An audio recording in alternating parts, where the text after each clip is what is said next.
Hello friends, welcome है आप सभी का आपके इस कृष्णा आर्ट्स एजुकेशन चैनल में, जो बोर्ड एग्ज़ाम की तैयारी करवाने के लिए नंबर 1 यूट्यूब चैनल है। इसलिए इस चैनल को आपने अभी तक सब्सक्राइब नहीं किया तो इस चैनल को सब्सक्राइब कर दें और साइड के बेल नोटिफिकेशन को प्रेस कर दें, ताकि हमारी वीडियो का लेटेस्ट नोटिफिकेशन आप तक सबसे पहले पहुँच सके। और अगर आप हमारे इस यूट्यूब चैनल पर नए हैं तो आप टेलीग्राम चैनल में भी ज्वाइन हो जाएँ। टेलीग्राम चैनल का लिंक डिस्क्रिप्शन में दिया हुआ है, क्योंकि इस चैनल का जो भी स्टडी मटेरियल आपको प्रोवाइड किया जाएगा वो टेलीग्राम चैनल के माध्यम से ही किया जाएगा। स्टडी मटेरियल में आपको सभी सब्जेक्ट्स का चैप्टर बाय चैप्टर ऑब्जेक्टिव और सब्जेक्टिव क्वेश्चंस का पीडीएफ प्रोवाइड किया जाएगा, इसलिए आप टेलीग्राम चैनल को अवश्य ज्वाइन कर लें। तो चलिए इस वीडियो में आगे की ओर बढ़ते हैं। इसमें हम आपको कक्षा 10 का सामाजिक विज्ञान, जो कि सामाजिक विज्ञान का एक भाग है भूगोल जियोग्राफी, उसका सेकेंड चैप्टर कृषि एग्रीकल्चर का सब्जेक्टिव क्वेश्चंस करवाने वाले हैं। इस वीडियो में हम आपके साथ इस चैप्टर का 1 से लेकर 18 तक के सब्जेक्टिव क्वेश्चंस को कवर करने वाले हैं। तो चलिए देर न करते हुए क्वेश्चंस की ओर बढ़ते हैं। इसके अनुसार हमारा पहला क्वेश्चन है कि भारत को कृषि प्रधान देश क्यों कहा जाता है। यह क्वेश्चन बहुत ही इंपॉर्टेंट क्वेश्चन है, जो बहुत बार बोर्ड एग्जाम में पूछा जाता है, इसलिए आप इस क्वेश्चन को बहुत ही अच्छे से याद रखिएगा कि जो हमारा भारत देश है उस भारत देश को कृषि प्रधान देश क्यों कहा जाता है। तो भारत की 51% जनसंख्या कृषि पर ही निर्भर है। सकल घरेलू उत्पाद में इसका योगदान लगभग 13.7% है। यह भारतीय अर्थव्यवस्था की रीढ़ की हड्डी मानी जाती है। यही कारण है कि भारत को कृषि प्रधान देश कहा जाता है। भारत को कृषि प्रधान देश कहने का कारण यह है क्योंकि जो भारत की ज़्यादातर जनसंख्या 51% जनसंख्या वह कृषि पर ही निर्भर है। कृषि से ही उनका जीवन निर्वाह हो रहा है और सकल घरेलू उत्पाद में भी इसका उत्पाद योगदान लगभग 13.7% है। और यह जो भारतीय अर्थव्यवस्था उस भारतीय अर्थव्यवस्था की रीढ़ की हड्डी मानी जाती है कृषि। यही कारण है कि भारत को कृषि प्रधान देश कहा जाता है। तो इसमें आपको सिर्फ इतना ध्यान रखना है कि भारत को कृषि प्रधान देश इसलिए कहा जाता है क्योंकि भारत की 51% जनसंख्या कृषि पर ही निर्भर है और यह भारतीय अर्थव्यवस्था की रीढ़ की हड्डी मानी जाती है। भारतीय कृषि की विविधता को प्रभावित करने वाले प्रमुख कारक कौन से हैं, समझाएं। अर्थात जो भारतीय कृषि है उस कृषि की विविधता को प्रभावित करने वाले प्रमुख कारक कौन कौन से हैं, इस बात को बताएं। तो भारतीय कृषि की विविधता को प्रभावित करने वाले प्रमुख कारक निम्नलिखित हैं, जिसमें कि पहला कारक है वर्षा की मात्रा, इसके आधार पर अलग। जो कृषि को प्रभावित करता है उसका जो पहला पॉइंट है वह है वर्षा की मात्रा, इसके आधार पर अलग अलग जगहों पर अलग अलग फसलें उपजाई जाती है। मिट्टी के प्रकार विविधता में मृदा भी प्रभावित करती है, जैसे काली मृदा में कपास, जलोढ़ में धान इत्यादि। इसका मतलब यह है कि मिट्टी के प्रकार की विविधता को भी मृदा प्रभावित करती है कि जैसा मिट्टी रहेगा उसमें वैसा ही फसल अच्छा होगा। जैसे कि काली मृदा में अगर आप कपास लगाएंगे तो कपास की फसल बहुत अच्छी होगी, लेकिन अगर यही कपास की फसल किसी अन्य मिट्टी के अंदर लगाया जाए तो वह फसल थोड़ा सा काली मृदा की अपेक्षा थोड़ा कम अच्छा होगा। जैसे कि जलोढ़ मृदा में धान अच्छा होती है। और दूसरा पॉइंट जो है कृषि पद्धति की विविधता। कृषि पद्धति में विविधता क्या है, तो प्रत्येक स्थान पर कृषि कार्य की पद्धति अलग अलग होती है, ये सभी विविधता प्रदान करती है। तो ये जो दो पॉइंट थे, ये दोनों के दोनों पॉइंट भारतीय कृषि की विविधता को प्रभावित करने वाले प्रमुख कारण थे। तो प्रमुख कारक में सिर्फ आपको पॉइंट याद रखना है कि वर्षा की मात्रा और इसका जो मिट्टी है वह जगह जगह पर अलग होने का कारण है, और दूसरा कृषि पद्धति की विविधता के कारण भारतीय कृषि की विविधता को प्रभावित करने वाले यही दो कारक हैं। कृषि को भारतीय अर्थव्यवस्था की रीढ़ की हड्डी क्यों कहा जाता है। इससे पहले फर्स्ट क्वेश्चन में ही हमने आपको इस क्वेश्चन को एक्सप्लेन कर दिया था, उसी से रिलेटेड ये क्वेश्चन भी है। तो इसमें भी आपको उसी से रिलेटेड आंसर लिखना है कि कृषि को भारतीय अर्थव्यवस्था की रीढ़ क्यों कहा जाता है। तो भारतीय अर्थव्यवस्था मुख्यतः कृषि पर आधारित है। देश की कुल जनसंख्या का 70% लोग कृषि से जुड़े हैं। इनका जीवन यापन कृषि से होता है। खाद्यान्न की आपूर्ति कृषि उपज से होती है। जो खाद्यान्न होते हैं, जो कारखाने होते हैं, उनकी भी आपूर्ति कृषि उपज से ही होती है। भारत की राष्ट्रीय आय का बड़ा भाग कृषि से प्राप्त होती है। उद्योगों के लिए कच्चे माल की प्राप्ति कृषि से होती है, जैसे कपास, जूट, गन्ना, चाय, दलहन, तेलहन आदि। इस प्रकार कृषि देश के औद्योगिक विकास का आधार भी है। इसमें बताया गया है कि जो भारतीय अर्थव्यवस्था है वह मुख्यतः कृषि पर भी आधारित है, क्योंकि इसका जो 70% जनसंख्या है वह कृषि से जुड़ा हुआ है और इनका जीवन यापन भी कृषि से ही होता है। जैसे कि खाद्यान्न की आपूर्ति कृषि उपज से होती है, भारत की राष्ट्रीय आय का सबसे बड़ा भाग भी कृषि से प्राप्त होती है और उद्योग कारखानों में कच्चे माल की जो प्राप्ति होती है वह भी कृषि से होती है, जैसे कि कपास, जूट, गन्ना, चाय, दलहन, तिलहन इत्यादि। इस प्रकार जो कृषि है वह कृषि देश के औद्योगिक विकास का आधार भी है। इसलिए कृषि को भारतीय अर्थव्यवस्था की रीढ़ की हड्डी माना जाता है और रीढ़ कहा जाता है। भारतीय कृषि की निम्न उत्पादकता के किन्हीं 4 कारणों का उल्लेख करें।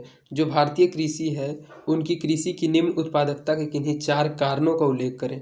तो भारतीय कृषि की निम्न उत्पादकता के निम्नलिखित कारक हैं, जिसमें कि पहला कारण है अधिकतर क्षेत्रों में अभी भी कृषि परंपरागत तरीकों से किए जाते हैं। अभी भी बहुत सारे ऐसे क्षेत्र हैं जहां कृषि को परंपरागत तरीके से किया जा रहा है। कृषि का मानसूनी वर्षा पर निर्भर रहना, फलतः कभी अतिवृष्टि तो कभी अनावृष्टि से उत्पादकता प्रभावित होती है।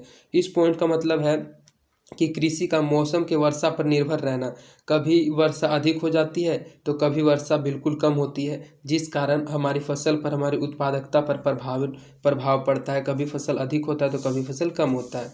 भारत के अनेक भागों में अभी भी कृषि की अति आधुनिक तकनीक, रासायनिक उर्वरक आदि का कम प्रयोग होने से उत्पादन कम होता है और भारत के अभी भी कई अनेक ऐसे भाग हैं जहां पर आधुनिक तकनीक और रासायनिक उर्वरक का प्रयोग नहीं किया जा रहा है, जिसका प्रयोग कम होने से भी उत्पादन बहुत कम होता है। और इसका चौथा और लास्ट पॉइंट है कि भारत में जनसंख्या अधिक होने के कारण निर्वाह कृषि की जाती है। कृषि पर अधिक जनसंख्या का बोझ रहते हुए भी उत्पादन नहीं हो पाता है।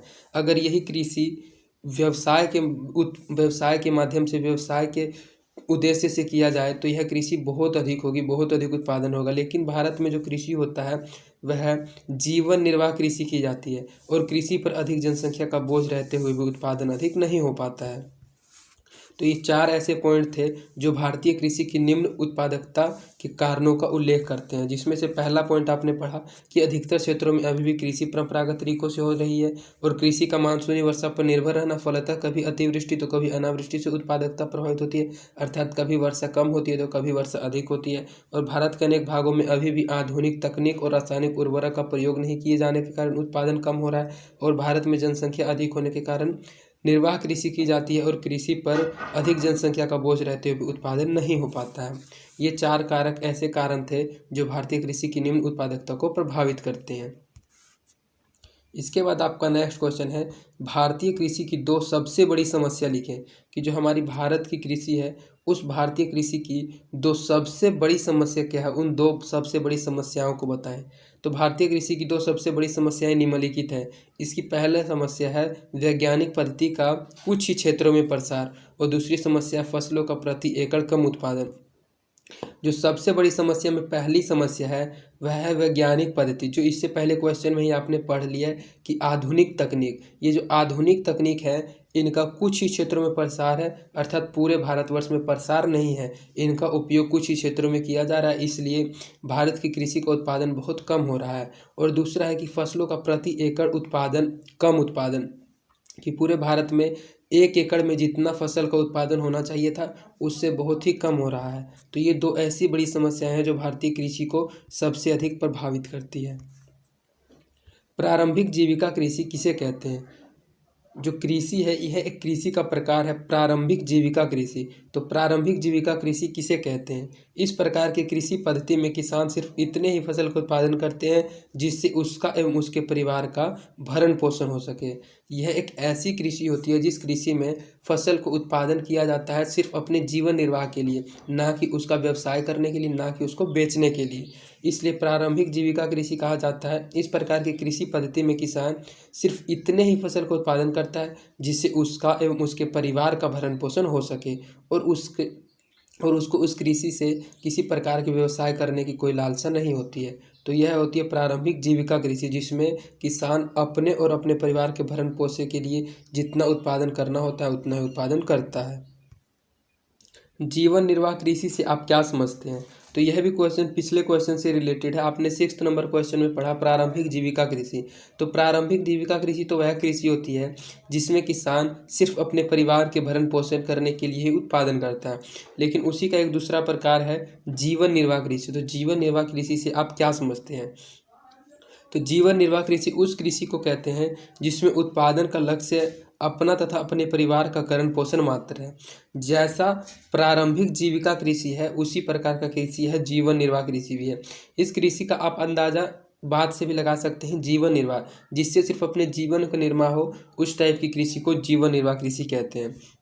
तो इसका उत्तर में दिया गया है जीवन निर्वाह कृषि उस कृषि को कहते हैं जिसमें उत्पादन का लक्ष्य अपना तथा अपने परिवार का करण पोषण मात्र है। इस प्रकार की कृषि मुख्य रूप से विकासशील देश तथा पिछड़े देशों में देखने को मिलती है। इस प्रकार की कृषि में सुविधाओं की कमी होने के कारण, यहाँ नमी नहीं यहाँ कमी होना चाहिए था। इस प्रकार की कृषि में सुविधाओं की कमी होने के कारण प्रति हेक्टेयर उत्पादन भी काफ़ी कम होता है। इसलिए जीवन निर्वाह जो कृषि है यह ज़्यादातर भारत में किया जाता है, क्योंकि एक प्रकार का आपका ऑब्जेक्टिव क्वेश्चन यह भी आ सकता है कि भारत कैसा देश है। तो भारत एक प्रकार का विकासशील देश है। तो जीवन निर्वाह कृषि मुख्य रूप से विकासशील देश तथा पिछड़े देशों में देखने को मिलती है। और इस प्रकार की कृषि में सुविधाओं की कमी होने के कारण भी प्रति हेक्टेयर उत्पादन काफ़ी कम होता है। जीवन निर्वाह कृषि में सिर्फ आपको इतना ध्यान रखना है कि यह भी एक प्रकार की प्रारंभिक जीविका कृषि की जैसा ही कृषि है। इसमें किसान सिर्फ अपने परिवार का पोषण मात्र कृषि ही करता है। भारतीय अर्थव्यवस्था में कृषि का क्या महत्व है? जो भारतीय अर्थव्यवस्था है उस भारतीय अर्थव्यवस्था में कृषि का क्या महत्व है? भारतीय अर्थव्यवस्था पूर्णतः कृषि पर आधारित है, इसलिए कृषि को भारतीय अर्थव्यवस्था की रीढ़ की हड्डी माना जाता है, जो आपने इससे पहले क्वेश्चन में पढ़ लिया है। तो भारतीय अर्थव्यवस्था पूर्णतः कृषि पर आधारित है। कृषि से ही देश को विभिन्न प्रकार के खाद्य सामग्री प्राप्त होती है। इसी से विभिन्न प्रकार के उद्योगों के लिए कच्चा माल प्राप्त होता है। इसके अलावा कपी से रोजगार एवं विदेशी मुद्रा को भी प्राप्ति होती है। अतः हम कह सकते हैं कि कृषि भारतीय अर्थव्यवस्था की रीढ़ है। जो अलग से क्वेश्चन आपने पढ़ा था कि भारतीय अर्थव्यवस्था में कृषि को रीढ़ की हड्डी क्यों माना जाता है? तो रीढ़ की हड्डी इसलिए माना जाता है क्योंकि भारतीय अर्थव्यवस्था पूर्णतः कृषि पर आधारित है और कृषि से ही देश को विभिन्न प्रकार के खाद्य सामग्री प्राप्त होती है। इसी से विभिन्न प्रकार के उद्योगों के लिए कच्चा माल प्राप्त होता है। इसके अलावा कपिश रोजगार एवं विदेशी मुद्रा की प्राप्ति होती है। अतः हम कह सकते हैं कि जो कृषि है वह भारतीय अर्थव्यवस्था की रीढ़ है। भारत में गहन कृषि के लिए कौन सी सुविधा पाई जाती है, समझाएं। जो भारत में गहन कृषि की जाती है उस गहन कृषि के लिए कौन कौन सी सुविधाएं पाई जाती है, इस बात को समझाएं। तो भारत में तेजी से बढ़ती जनसंख्या का दबाव और सीमित कृषि योग्य भूमि के कारण गहन कृषि अपनाई गई है। जो भारत में तेजी से जनसंख्या बढ़ रही है उसके दबाव के कारण और सीमित कृषि योग्य भूमि के कारण यह जो गहन कृषि है इस गहन कृषि को अपनाया गया है। भारत मानसूनी वर्षा वाला देश है। आप जानते हैं कि भारत में मौसम के अनुसार वर्षा होता है। वर्षा एक विशेष मौसम में होती है और अनियमित रूप से होती है। कहीं बाढ़ जैसी समस्या उत्पन्न हो जाती है और कहीं वर्षा का अभाव देखने को मिलता है। ऐसे क्षेत्रों में जहां वर्षा का अभाव होता है ऐसे क्षेत्रों में सिंचाई का सहारा लिया जाता है। हिमालय से निकलने वाली नदियां सदा जल परित रहती हैं। उन नदियों पर बांध बनाकर नहरें निकाली गई हैं और उनसे जल अभाव क्षेत्रों की सिंचाई की सुविधा प्रदान की गई है। भारत के मैदानी भागों में जलोढ़ मिट्टी पाई जाती है जो अत्यंत उपजाऊ है। इन्हीं कारणों से भारत में गहन कृषि की जाती है। जो गहन कृषि है इस गहन कृषि में आप समझ गए होंगे कि गहन कृषि एक ऐसी कृषि है जिसमें सिंचाई स्वयं किया जाता है। और भारत एक ऐसा देश है जो कि मानसूनी वर्षा वाला देश है। इसमें जो वर्षा होती है वह अनियमित रूप से होती है। कहीं इतनी अधिक वर्षा हो जाती है कि बाढ़ जैसी समस्या उत्पन्न हो जाती है और कहीं वर्षा का बिल्कुल ही अभाव देखने को मिलता है। तो वैसे अभाव वाले क्षेत्रों में सिंचाई का सहारा लेने के लिए हिमालय से निकलने वाली नदियाँ जो होती है वह सदा जल परित रहती है, अर्थात हिमालय से निकलने वाली नदियाँ सदा जल से भरी हुई रहती है। उन नदियों पर बांध बनाकर नहरें निकाली गई हैं और उनसे जलाभाव क्षेत्रों की सिंचाई की सुविधा प्रदान की गई है। और भारत के मैदानी भागों में जलोढ़ मिट्टी पाई जाती है जो अत्यंत उपजाऊ है। इन्हीं कारणों से भारत में गहन कृषि की जाती है। तो ये थे भारत में गहन कृषि के लिए बहुत सारी सुविधाएं, जिसमें से एक सुविधा आप मुख्य सुविधाएं समझ गए होंगे कि कौन सी सुविधा पाई जाती है। इसमें सुविधा यह पाई जाती है कि सिंचाई को नहरों के द्वारा किया जाता है। कृषि कार्य का मुख्य उद्देश्य क्या है, समझावें। जो कृषि कार्य है इस कार्य का मुख्य उद्देश्य क्या है, इस बात को समझाएं। तो कृषि कार्य का मुख्य उद्देश्य भोजन उपलब्ध कराना। इसका जो सबसे पहला काम है कि यह हम लोगों को कृषि भोजन उपलब्ध कराती है। यह कृषि आधारित उद्योगों को कच्चा माल उपलब्ध कराता है। कृषि कार्य से जो उपज प्राप्त होता है उसके निर्यात से विदेशी मुद्रा प्राप्त होती है। जो कृषि आधारित उद्योग होते हैं उन उद्योगों को यह कृषि कार्य कच्चा माल उपलब्ध कराती है। और कृषि कार्य से जो उपज प्राप्त होता है, जो उत्पादन होता है, उसको बेचकर विदेश में विदेशी मुद्रा प्राप्त होती है। और देश का 24% आय कृषि कार्य से ही प्राप्त होता है। जो देश का 24% इनकम है वह कृषि कार्य से ही प्राप्त होता है। राष्ट्रीय आय में कृषि का एक महत्वपूर्ण योगदान है। आज भी ग्रामीण लोगों को रोजगार प्रदान करना इसका मुख्य उद्देश्य है। जो ग्रामीण लोगों को रोजगार मिलता है वह भी कृषि कार्य के कारण ही मिलता है। तो ये थे कृषि कार्य का मुख्य उद्देश्य। व्यापारिक कृषि और निर्वाह कृषि में अंतर स्पष्ट करें। इससे पहले हमने आपको जीवन निर्वाह कृषि बताया था, तो उसी क्वेश्चन में हमने आपको व्यापारिक कृषि भी थोड़ा थोड़ा बता दिया था। लेकिन इसमें आपको अच्छे से समझना है कि व्यापारिक कृषि क्या होती है और निर्वाह कृषि क्या होती है। इन दोनों कृषि में अंतर स्पष्ट करें। तो सबसे पहले हम पढ़ते हैं व्यापारिक कृषि।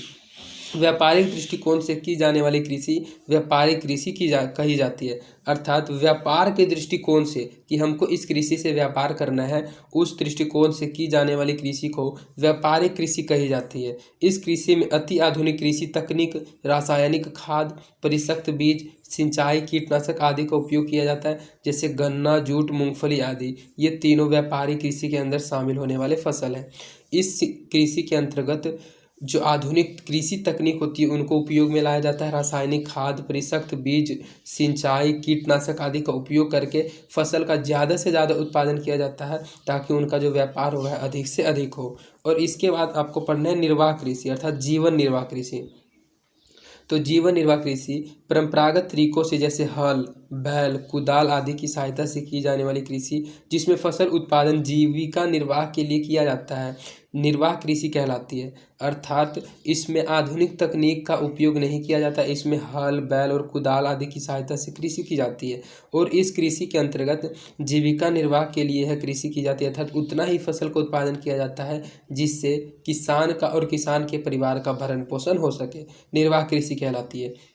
इस कृषि पर जनसंख्या का बोझ अधिक होता है एवं आधुनिक तकनीक का प्रयोग बहुत ही कम किया जाता है। जिसे चावल, गेहूं, मकई आदि ये सभी निर्वाह कृषि के अंतर्गत आने वाले फसल हैं। और व्यापारिक कृषि के अंतर्गत आने वाले फसल है गन्ना, जूट, मूंगफली आदि।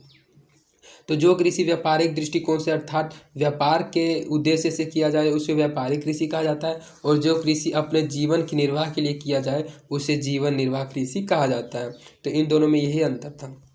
इसके बाद आपका नेक्स्ट क्वेश्चन है गहन कृषि की विशेषताओं को लिखें। इससे पहले आपने गहन कृषि से रिलेटेड एक क्वेश्चन और पढ़ा था, उसी से संबंधित यह क्वेश्चन है कि गहन जो कृषि होती है उस कृषि की क्या क्या विशेषताएं हैं, उन विशेषताओं को लिखें। तो गहन या सघन कृषि की मुख्य विशेषताएं, गहन कृषि को ही सघन कृषि भी कहा जाता है। तो गहन या सघन कृषि की मुख्य विशेषताएं, इसकी पहली विशेषता यह है कि कृषि की उन्नत तकनीक का प्रयोग के कारण प्रति हेक्टेयर उत्पादन अधिक होता है। जो कृषि की आधुनिक तकनीक है अर्थात उन्नत तकनीक है, उस तकनीक का गहन कृषि के अंतर्गत प्रयोग किया जाता है और उस प्रयोग के कारण प्रति हेक्टेयर जो उत्पादन होता है वह बहुत अधिक होता है। और नमी की अधिकता के कारण निचली जमीन में सघन कृषि की जाती है। जो इनकी मिट्टी होती है सघन कृषि की, उसमें नमी होती है और नमी की अधिकता के कारण निचली जमीन में सघन कृषि की जाती है। इस कृषि के तहत धान एवं गेहूं सहित अन्य खाद्यान्नों की भी खेती की जाती है। इसमें धान और गेहूं की तो खेती की ही जाती है, इसके अतिरिक्त अन्य खाद्यान्नों की भी खेती की जाती है। इस कृषि पद्धति में उर्वरकों का कम उपयोग किया जाता है। जो गहन कृषि होती है इस कृषि के अंतर्गत जो उर्वरक होते हैं उन उर्वरकों का उपयोग बहुत ही कम मात्रा में किया जाता है। अधिक खर्च करके कम जमीन से अधिक उत्पादन प्राप्त करना इस खेती की मुख्य विशेषता है। अर्थात बहुत अधिक खर्च करके बहुत ही कम जमीन से अधिक उत्पादन करना इस खेती की मुख्य विशेषता है कि आप थोड़े से ही जमीन में पैसा अधिक लगाकर अधिक उत्पादन कर सकते हैं। ये सभी थे गहन कृषि की विशेषताएं। इसके बाद आपका नेक्स्ट क्वेश्चन है कि शुद्ध राष्ट्रीय आय में कृषि उत्पाद के योगदान की चर्चा कीजिए। जो शुद्ध राष्ट्रीय आय है उस राष्ट्रीय आय में कृषि उत्पाद का क्या योगदान है, इस योगदान की चर्चा कीजिए। तो यह क्वेश्चन हमने आपको लगता है 11th या 10th नंबर क्वेश्चन में ही अच्छे से बता दिया था कि भारत देश की 24% आय कृषि उत्पाद से ही प्राप्त होती है। लेकिन इसमें आपको अच्छे से समझना यह है कि शुद्ध राष्ट्रीय आय में भारतीय कृषि उत्पाद का महत्वपूर्ण योगदान है। देश की 24% आय कृषि उत्पाद से प्राप्त होती है। आंतरिक एवं अंतर्राष्ट्रीय व्यापार में भी कृषि की महत्वपूर्ण भूमिका है। आंतरिक व्यापार में रेल से आय की जो आंतरिक व्यापार होता है अर्थात भारत वर्ष के अंदर अंदर जो व्यापार होता है उसमें रेल की आय एवं विदेशी व्यापार से तटकर की आय बढ़ती है। इस प्रकार भारतीय कृषि यहाँ की जनसंख्या को भोजन प्रदान करते हुए उद्योग धंधों के लिए कच्चा माल उपलब्ध कराती है। साथ ही कृषि उपज के निर्यात से विदेशी मुद्रा की प्राप्ति भी होती है। अर्थात जो कृषि उपज होता है उस उत्पादन को बेचकर विदेशों से विदेशी मुद्रा की भी प्राप्ति की जाती है। तो ये सभी थे शुद्ध राष्ट्रीय आय में कृषि उत्पाद के योगदान की भूमिका। सबसे पहले इसमें आपको एक ऑब्जेक्टिव क्वेश्चन यह भी पूछा जा सकता है कि भारत की जो राष्ट्रीय आय है उस राष्ट्रीय आय में कृषि का कितना प्रतिशत योगदान है, तो उसमें 24% योगदान है। इसमें आपको ध्यान रखना है कि देश की जो 24% आय है वह कृषि उत्पाद से ही प्राप्त होती है। और इस टाइप के क्वेश्चन को आप अपने माइंड या अपने लैंग्वेज के अनुसार भी लिख सकते हैं। इसके बाद आपका नेक्स्ट क्वेश्चन है हरित क्रांति से आप क्या समझते हैं। जो हरित क्रांति है यह पंजाब में चलाया गया, तो इसके बारे में हम डिटेल से पढ़ते हैं कि जो हरित क्रांति है इस क्रांति से आप क्या समझते हैं। यह भी एक बहुत इंपॉर्टेंट क्वेश्चन है। तो सन 1960 के दशक में पंजाब हरियाणा तथा पश्चिमी उत्तर प्रदेश में कृषि के क्षेत्र में एक क्रांति हुई थी जिसे हरित क्रांति कहा जाता है। 1960 के दशक में पंजाब हरियाणा तथा पश्चिमी उत्तर प्रदेश में कृषि के क्षेत्र में एक क्रांति हुई थी और उसी क्रांति को हरित क्रांति कहते हैं। यह भारत की कृषि के मामले में आत्मनिर्भर बनाया। जो यह हरित क्रांति था इसने भारत को कृषि के मामले में बहुत अधिक आत्मनिर्भर बनाया। इसमें सर्वाधिक उपज गेहूं की हुई थी। इस क्रांति के जनक डॉक्टर MS स्वामीनाथन थे। इसमें उत्तम बीजों एवं खाद का प्रयोग किया गया था। जो हरित क्रांति था इस हरित क्रांति के आते ही उत्तम बीजों एवं उत्तम खाद का प्रयोग किया जाने लगा, जिस कारण सर्वाधिक गेहूं की उपज हुई थी। इस क्रांति के जनक अर्थात इस क्रांति को चलाने वाले का नाम था डॉक्टर MS स्वामीनाथन। यह भी आपका क्वेश्चन पूछा जा सकता है ऑब्जेक्टिव क्वेश्चन में कि हरित क्रांति के जनक कौन थे। तो हरित क्रांति के जनक थे डॉक्टर MS स्वामीनाथन और यह 1960 के दशक में पंजाब हरियाणा तथा पश्चिमी उत्तर प्रदेश में कृषि के क्षेत्र में एक क्रांति हुई थी जिसे हरित क्रांति कहा जाता है। भारत विश्व का एक अग्रणी चाय निर्यातक देश है। क्यों? जो भारत देश है वह पूरे विश्व में चाय उत्पादन करने में प्रथम स्थान रखता है, क्योंकि जो असम राज्य है उस असम राज्य में चाय का बहुत अधिक उत्पादन किया जाता है, इसलिए भारत विश्व का एक अग्रणी चाय निर्यातक देश है। तो यह क्यों है इसका कारण बताएं। तो भारत में चाय उत्पादन करने के लिए अनुकूल भौगोलिक परिस्थितियाँ पाई जाती है। चाय के उत्पादन करने के लिए जो भौगोलिक परिस्थितियाँ होती है वह भारत में अनुकूल पाई जाती है और चाय का उत्पादन भी भरपूर किया जाता है। परंतु भारत एक गर्म देश है जहाँ इसकी खपत ठंडे देशों की तुलना में कम है। यहाँ की चाय उत्तम किस्म की होती है जिसका विश्व बाजार में अत्यधिक मांग है, इसलिए भारत चाय के निर्यात में अग्रणी है। जो भारत है यह एक गर्म देश है और इसकी खपत ठंडे देशों की तुलना में यहाँ पर कम है, अर्थात चाय की जो खपत है वह ठंडे देशों की तुलना में भारत में कम है। यहाँ की चाय बहुत ही उत्तम किस्म की होती है जिसका विश्व बाजार में अत्यधिक मांग है और इसी मांग के कारण भारतीय चाय के निर्यात में अग्रणी है, अर्थात पहला स्थान रखती है चाय उत्पादन करने में। शुष्क क्षेत्र से आपका क्या अभिप्राय है। जो शुष्क क्षेत्र है इस शुष्क क्षेत्र से आप क्या समझते हैं, अर्थात इससे आपका क्या अभिप्राय है। तो जिस स्थान पर 75 सेंटीमीटर से कम वर्षा होती है उस स्थान को शुष्क क्षेत्र के अंतर्गत रखा जाता है। शुष्क क्षेत्र कृषि को शुष्क भूमि कृषि कहा जाता है। शुष्क क्षेत्र आपको इतना सिर्फ समझना है, शुष्क मतलब होता है सूखा हुआ, अर्थात जो क्षेत्र सूखा हुआ हो उसी को शुष्क क्षेत्र कहा जाता है। अर्थात जिस स्थान पर 75 सेंटीमीटर से भी कम वर्षा होती है उस स्थान को शुष्क क्षेत्र के अंतर्गत रखा जाता है, अर्थात उसको शुष्क क्षेत्र कहा जाता है। शुष्क क्षेत्र की कृषि को भी शुष्क भूमि कृषि कहा जाता है। जल दुर्लभता अर्थात वाटर स्कैरसिटी क्या है। जल की दुर्लभता के लिए उत्तरदायी किन्हीं 4 कारणों का उल्लेख करें। जो जल दुर्लभता है यह क्या है और इसके कारक जो है किन्हीं 4 कारकों का भी उल्लेख करें। तो मांग की तुलना में जल की कमी को जल दुर्लभता कहा जाता है, अर्थात जल की जितनी अधिक मांग है उस मांग की तुलना में जल की कमी को अर्थात जल की आपूर्ति न किया जाना ही जल दुर्लभता कहलाती है। और इसका जो 4 उत्तरदायी कारक है उसमें से पहला कारक है अति शोषण, दूसरा कारक है अनुचित प्रबंधन अर्थात इसका प्रबंधन उचित नहीं है, समाज के विभिन्न वर्गों में जल का असमान वितरण और औद्योगिकरण एवं शहरीकरण। जो समाज है उस समाज के विभिन्न वर्गों में जल का असमान वितरण किया जाता है और औद्योगिक एवं शहरीकरण में भी इसका बहुत उपयोग किया जाता है। इसलिए जल दुर्लभता वाटर सिक्योरिटी यह है। वाटर स्कैर्सिटी में सिर्फ आपको इतना समझता है कि जितना जल का मांग किया जा रहा है उस मांग को पूरा करने में जल की कमी हो रही है, उसी को जल की दुर्लभता कहा जाता है। और इसका जो 4 प्रमुख कारक है, पहला कारक है अति शोषण, अनुचित प्रबंधन, समाज के विभिन्न वर्गों में जल का असमान वितरण और औद्योगिकीकरण एवं शहरीकरण। इसके बाद आपका इस वीडियो का लास्ट क्वेश्चन है कि नगदी एवं रोपण फसल में अंतर बताएं। फसल में डिफरेंस वाला क्वेश्चन भी आपके एग्जाम में जरूर आएगा, इसलिए आपको इस टाइप के क्वेश्चन को भी अच्छे से समझ के याद रखना है कि नगदी फसल क्या है और रोपण फसल क्या है, इन दोनों फसल में अंतर बताएं। तो सबसे पहले पढ़ते हैं नगदी फसल। नगदी फसल छोटे या बड़े आकार के भूखंड पर अधिक से अधिक मुद्रा प्राप्ति के उद्देश्य से इस प्रकार के फसल उगाए जाते हैं, जैसे तंबाकू, मसाला आदि। जो नगदी फसल होती है अर्थात आप इससे समझिए कि वैसा फसल जिसमें नगद इनकम हो उसी को नगदी फसल कहा जाता है। इस फसल में छोटे या बड़े आकार के भूखंड पर अर्थात जमीन कैसा भी हो, छोटा या बड़ा आकार का हो, उस पर अधिक से अधिक मुद्रा की प्राप्ति के उद्देश्य से जो कृषि की जाती है उसे ही नगदी फसल कहा जाता है। इसके अंतर्गत जो फसल आते हैं वह है तंबाकू, मसाला आदि, क्योंकि तंबाकू मसाला से बहुत अधिक मुद्रा की प्राप्ति होती है। इसके बाद आपका नेक्स्ट फसल है रोपण फसल। तो रोपण कृषि भी एक प्रकार की व्यापारिक कृषि ही है। जो रोपण फसल है वह रोपण कृषि भी एक प्रकार का व्यापार से रिलेटेड कृषि ही है।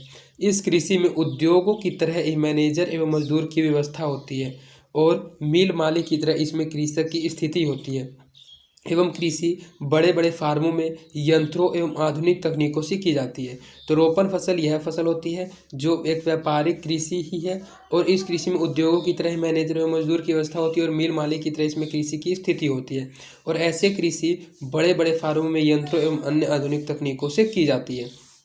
तो यह थी नगदी फसल और रोपण फसल में अंतर। तो इस प्रकार आपका इस वीडियो में 18 सब्जेक्टिव क्वेश्चंस कंप्लीट करा दिया गया जो एग्जाम के दृष्टिकोण से बहुत ही महत्वपूर्ण क्वेश्चन थे। यह वीडियो इस चैप्टर का फर्स्ट पार्ट था। इसके बाद इसका नेक्स्ट पार्ट भी लाया जाएगा जिसमें इसके आगे के सब्जेक्टिव क्वेश्चंस को कंप्लीट करा दिया जाएगा। और अगर आपको हमारी वीडियोस पसंद आती है तो आप अपने दोस्तों के बीच इन वीडियोस को जरूर शेयर करें। और अगर आप हमारे इस यूट्यूब चैनल पर नए हैं तो आप टेलीग्राम चैनल में भी ज्वाइन हो जाएं और इस यूट्यूब चैनल को सब्सक्राइब भी जरूर कर दें। तो आज के लिए इतना ही, धन्यवाद।